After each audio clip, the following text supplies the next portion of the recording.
My name is Emily Parker. I'm 63 years old. I live in Salt Lake City, Utah.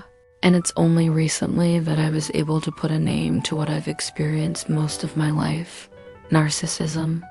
It took decades of trying to figure out why I felt so lost, so crushed, like my existence was only to please others and erase myself, till my story begins much earlier than I wish it did.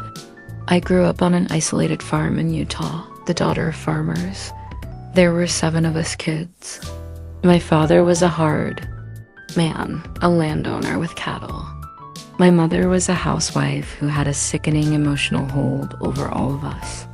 She controlled us through fear and guilt, using manipulation, saying horrible things to belittle us. Before we turned 16, each of us was sent away to fend for ourselves. I was the 5th to leave. My father was the silent provider, but my mother ran everything, always with that empty stare that chilled me to the bone. My teenage years were marked by hard work, loneliness, and very little affection. At 14, I went to live with my grandparents, working as a housemaid. By 16, I landed a job at a factory, trying to save up a little money to study at night. That's where I met Mark, my first colossal mistake. I was shy, insecure, starved for affection. Mark was the opposite: outgoing, charming, good-looking, and, as I'd later learn, completely irresponsible. My mother hated our relationship. She said he was a worldly man, recently divorced, full of baggage.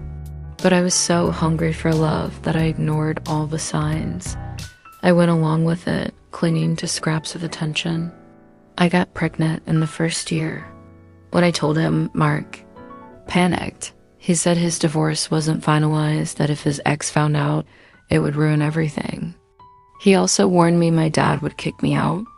Terrified, I agreed to go to a shady clinic he arranged.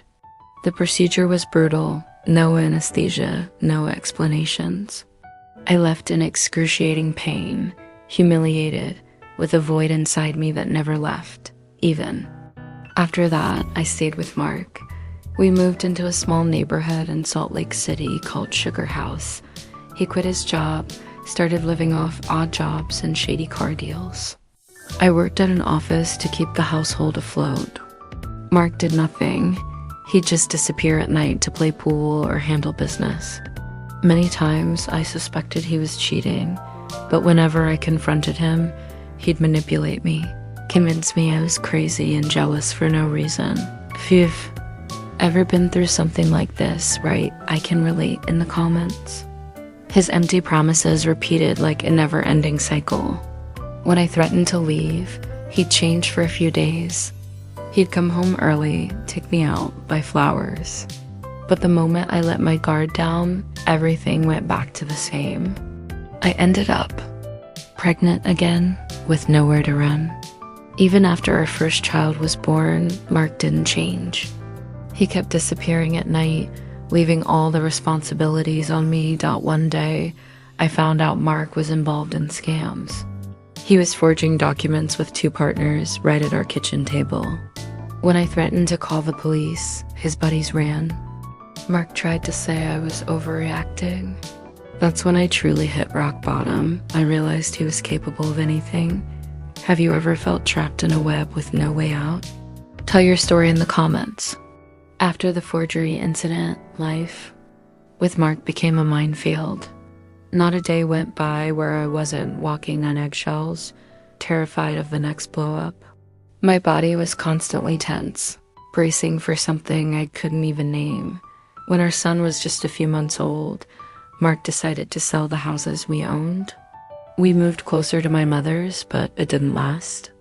A realtor showed up saying Mark hadn't paid what he owed, and we had a week to move out. I then found out how infamous Mark was around town, a swindler, writing bad checks. I had always worked hard to keep my name clean. I felt an overwhelming shame. He disappeared on a trip with friends to buy cars, while I scrambled to figure out where we'd live. It was during this time I found him and his buddies forging driver's licenses at our kitchen table. When I threatened to call the police, they vanished.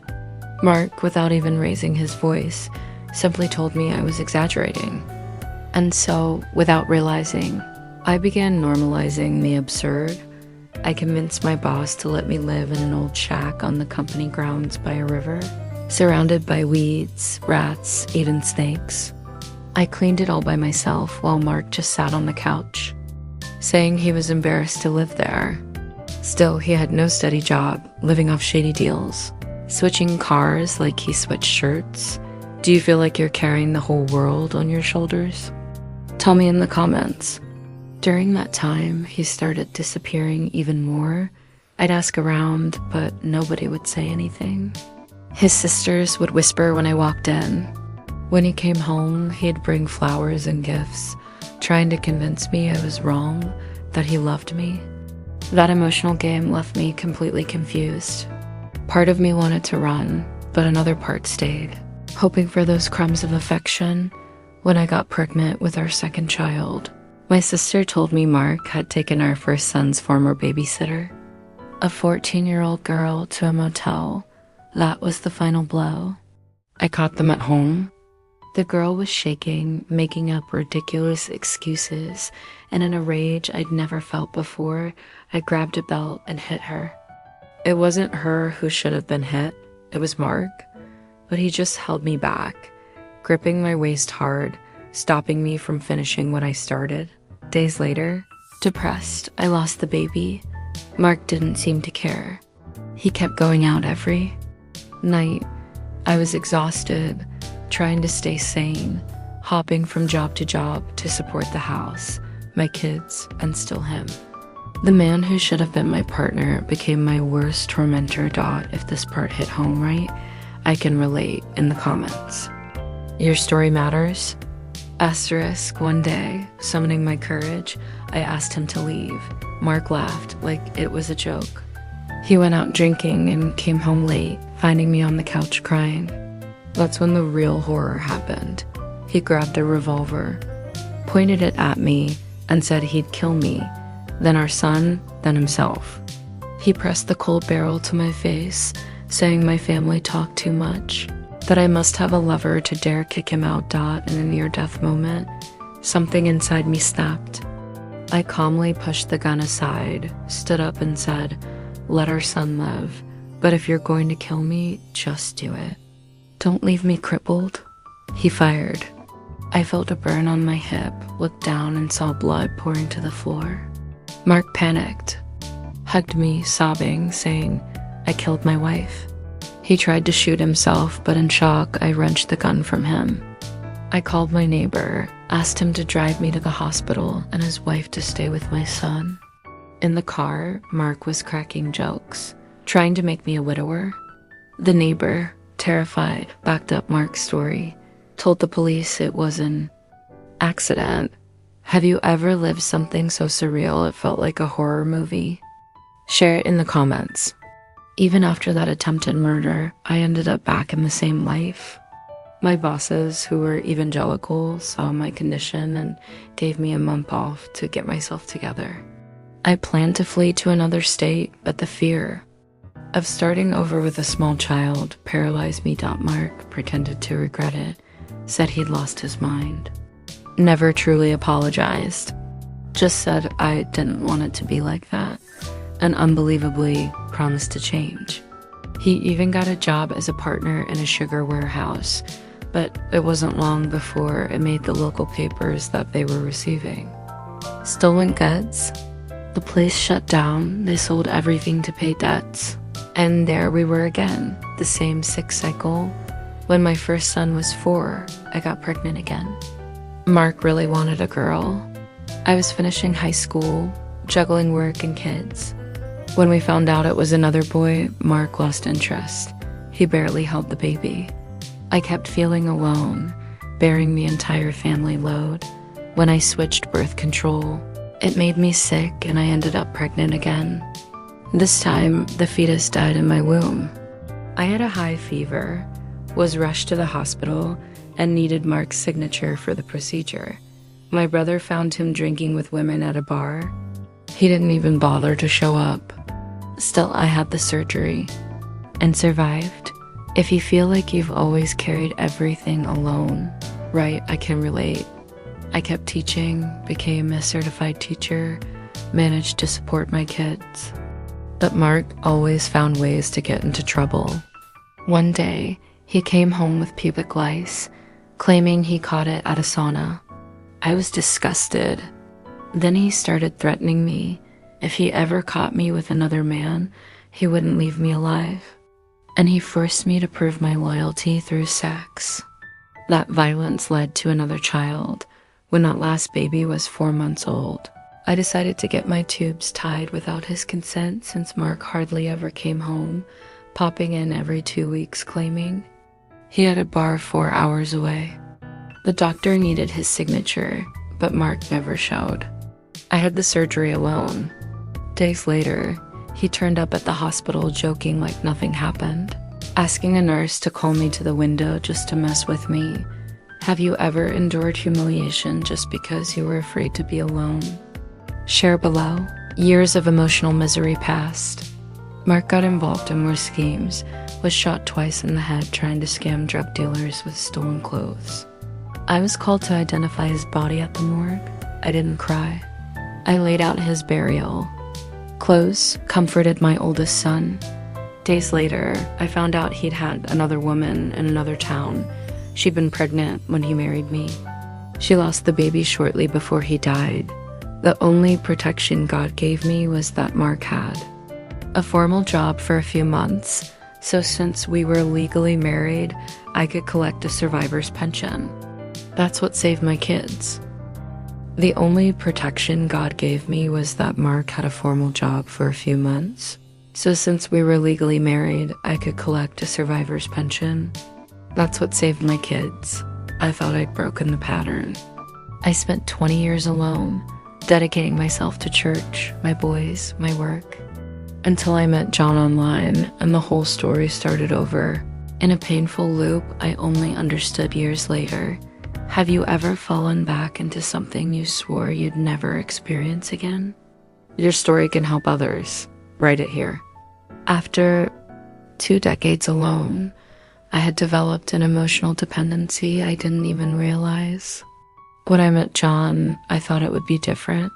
He was older, divorced, said he'd been cheated on, and dreamed of a stable marriage. In the beginning, it was classic love bombing. He called me all day, sent sweet texts, drove 3 hours every weekend to see me in Salt Lake City. If you've ever been showered with sudden attention like that, comment, I've lived this. Within 6 months, John was baptized at church to show commitment. Soon he was cooking for me and my granddaughter, bringing gifts, winning over my family. It seemed too perfect. Then the subtle signs began, contradictions in his stories, small lies. When I questioned him, he'd say I misunderstood. Insecure. I always believed him. Soon he was sleeping at my place all the time. He brought over bags bit by bit until he basically lived with me. That's when the real John showed up. At parties, he'd sit silent and sulking, then leave without a word, embarrassing me in front of everyone. When I asked what was wrong, he'd just say, "You know what you did," and wouldn't explain. I started walking on eggshells, apologizing without even knowing why. Over time, John controlled everything. He managed the house, my car, cooked. Wonderfully, but didn't work. He refused jobs saying he was too busy. He wanted to be admired, praised, but never gave the same. He started criticizing my pastors, switched churches several times, always saying he had visions they didn't. He isolated me from friends and family, destroyed my self-esteem. Do you know someone like this who controls through silence and guilt? Comment below. This went on for 10 years. In the early years of our marriage, holidays became awful. His birthdays were a test.